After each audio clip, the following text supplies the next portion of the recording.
Hi Taurus, mid-May 2026. Ito na tayo. Kamusta kayo? Kuha po tayo ng ilang guidance, advice, messages para sa inyo ngayong mid-month of May, Taurus energy.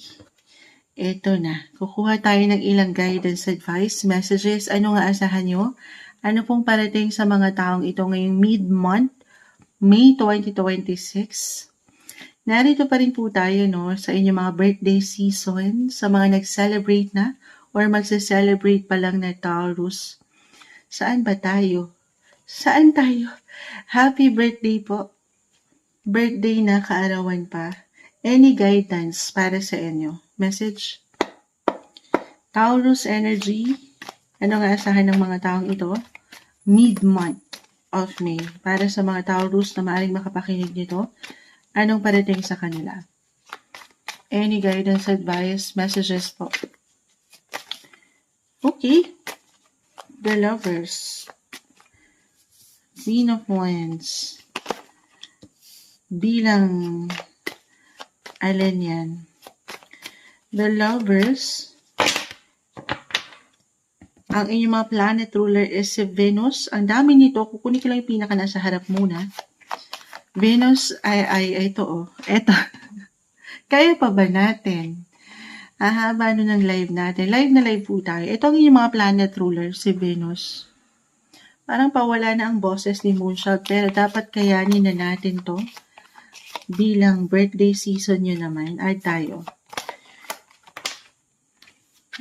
Okay. Venus, planet of love. The Lovers kasi, natulala ako sa The Lovers. Naghang tayo.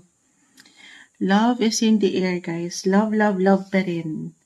Deserve niyo yan, ha? Ano man ang relationship status nyo ngayon, single, in a relationship, or married, love one. Love one. Sandali. Ay, tayo isa pa. Ace of Wands. Aces. Ace of Cups, Ace of Wands, Page of Cups. I see fresh starts, new beginnings. Actually, astrologically guys, papasok na natin agad ito since na-mention ko na yung new beginnings. Meron tayong upcoming new moon ngayong mid-month around May 16 to 17. And magbibigay din ito guys, new moon in your sign. Taurus, yes. So, ayan na. Siyempre pa, pag new moon, it's all about new beginnings, new opportunities. The Ace of Cups, new connections, new friendship, new love interest. Gusto niyo yun. The Lovers kasi andito. Love, love, love. Ayan, kung pahihintulutan nyo lang naman, of course, nasa inyo pa rin yan, sa true lang. Kahit pare-pareho po kayo ng sign Taurus, of course, magkakaibang bawat isa ha. Just only take what resonate pa rin. Napakalawak po ng maaring makapakinig nito. Malawak rin ang ilang ganapan ng baraha at sa ilang galawan ng planeta. Depende sa inyong priorities. Ayan, kung ready na kayo, single especially. Single Taurus, ready to mingle. Napakagandang pagkakataon ito to connect, socialize, or be open sa ilang possibilities. Na-mention ko na rin naman ang inyong mga planet rulers si Venus. Mid-month tayo, yes, it will enter your third house of communication, connection. Ang lawak ni third house, transportation, or why not? While nagta-travel kayo, kahit short distance travel lang yan, short trips, baka naman somewhere down the road. Somewhere down the road, baka meron kayong makilala. Alam nyo, tinapos na talaga tayo, the Lovers. Kung pahihintulutan and ready to connect talaga, socialize, of course, Taurus, you have to do your part. Napakagandang pagkakataon. Venus, again, nasa inyong third house, kahit over the net po. Using the internet, social media, kung kayo ay into dating apps, yes, swipe lang tayo dyan. Swipe. The 3 of Wands ay narito, or ngayon pa lang, meron ba kayong ka-LDR? or meron na kayong kinikilala online, ito talaga yon. Ang international ang inyong ganda ngayon. Baka naman. Salamat, Cyrus. Hello, Miss Sweetie. Ngayon ako napatingin sa ating comment section. Tayo po ay live na live. Ilalaban natin ang mga Taurus. Guys. Or merong ilang tao sa paligid. Sabi ko nga, new connections or pagdating sa inyong mga circle, friendship. Kung ready to mingle, huwag kayong ma-stock up or magstay kung nasan kayo, kung ano yung nakasanayan nyo. Sa true kasi, ang opportunity guys, hindi pare-pareho sa bawat isa. Para rin yung trabaho na kailangan magte-take kayo ng something effort, ng action, decision. Pero hindi nyo naman kailangan sundin agad-agad yung iniiwan ni Moonshot. Depende ito kasi along with your other cards po, ang ilan ay maaring nandito pa rin. Meron pang pagkapit. Ito talaga yun, nanlalaban pa. Maaring ang ilan, kung sino man ang inyong nasa isipan ngayon, Taurus, pagdating sa love, nandyan pa rin eh. Hindi nyo pa ma-let go. For some na hindi pa ready, of course, hindi nyo kailangan madaliin ito ha. Syempre pa, hindi lang kayo magiging unfair sa inyong mga sarili, pero sa pwede nyong makilala kasi I see someone na pwede. Aces, new beginnings, guys. Someone new love interest. Sabi ko nga, the lovers. Tinapos na tayo.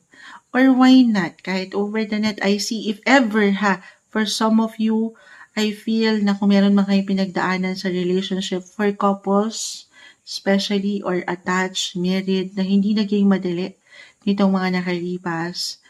Why not? Lalo pat meron pang kumakapit may nanlalaban sa kabila ng ilang challenges. I see healing conversation since mag-highlight ang inyong mga third house of communication or magkakaroon kayo ng meaningful conversation. Magandang pagkakataon na mas mapapaangat niyo po ang inyong mga expression. Yung love, the lovers. O sino ba kayo? Bilang isang individual sa inyong buhay, pag-ibig, relasyon, hindi ko napapakita si The Lovers kasi wala siyang damit sa TikTok. Na-restrict tayo kanina lang. Nag-relive lang si Moonshot. Ayaw ni TikTok ng walang damit, pero opportunity guys. Pagdating po, una ko nang na-mention sa inyong buhay. Pag-ibig, relasyon, ano man ang tinatakbo niyan ngayon. Okay? Stay inspired guys. Kahit pa minsan may difficulty talaga at wala namang perfect relationship Eto, mid-month lang naman tayo, mid-May, pahintulutan nyo ang inyong mga sarili na makahinga. Hinga-hinga sa ilang difficulty.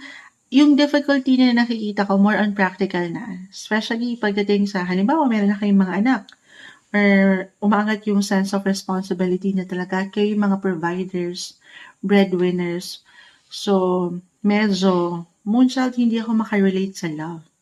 Eto na, sa kaperahan, marahil dito kayo medyo higit na nagbibigay ng laan, ng focus, ng attention. Kasi nga parang, hindi nyo masyadong mabigyan diin yung love. Although nandyan lang yung presence ng love, kaya lang mas nagiging practical yung approach. May ganun ba?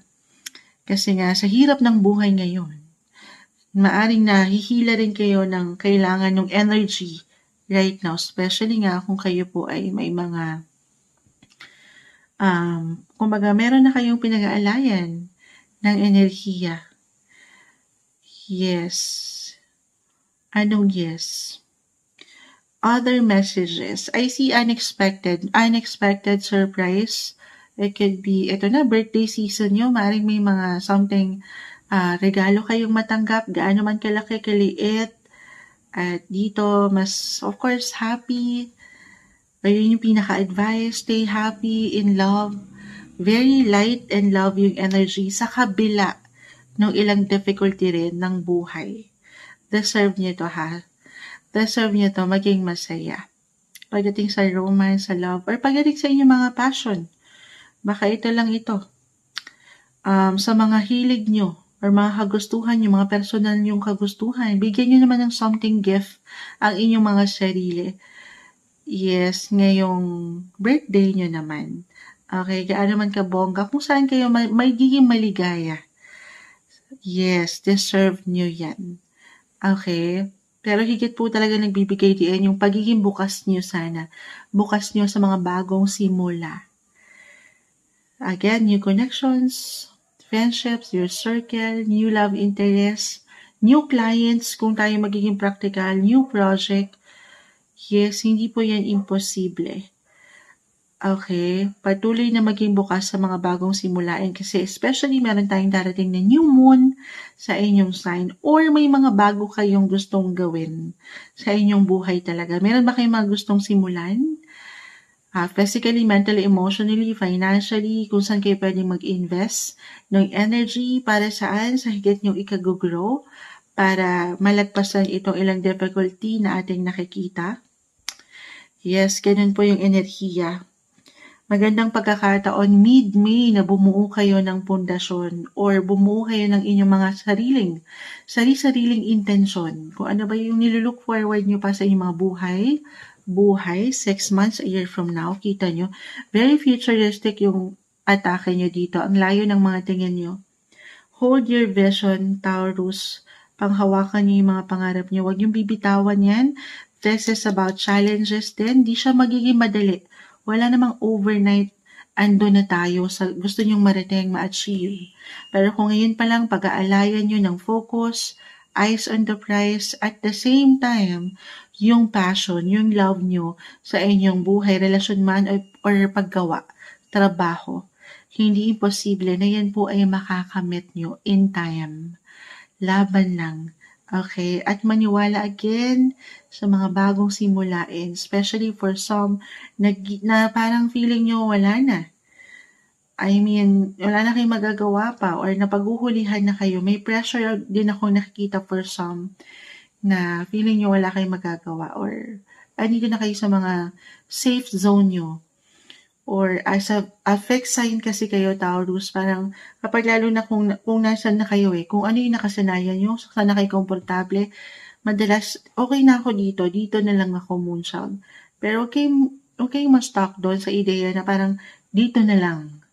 Kasi meron pa, malawak ang buhay, guys. Marami pa kayong pwedeng matutunan, makilala, madiskubre na mga bago. Or madiskubre na bago sa inyong mga sarili. Taurus, maniwala lang kayo na baka ma-realize nyo or maybe ito yung pinaka-advice na aangat siya ng kusa lalo sa mga hilig nyo, yung mga calling nyo na kaya ko pala to, magagawa ko rin pala to, na pwede pala ako magsimula sa una. Yes, it's all about new. Or maybe kailangan nyo na talagang meron kayong i-release na ilang old patterns or ilang unhealthy approach in life. Kasi nga nag-plus 1 or magpa-plus 1 na kayo, andito pa rin tayo, birthday season nyo. So, kapag meron tayong, nadadagdagan tayo ng edad, ayan, dagdagan nyo rin ng oportunidad ang inyong mga sarili na meron pang mga bago na pwede kayong matutunan sa buhay. Okay? Yes. Yes, guys. Tiwala lang ha. Patuloy na tiwala sa sarili, sa proseso, at higit sa Kanya. Samahan po ng patuloy na dasal ang inyong buhay paglalakbay. Ito yung umaangat na guidance, advice, messages na marahil ay kailangan nyo pong marinig mid-month of May 2026. Taurus.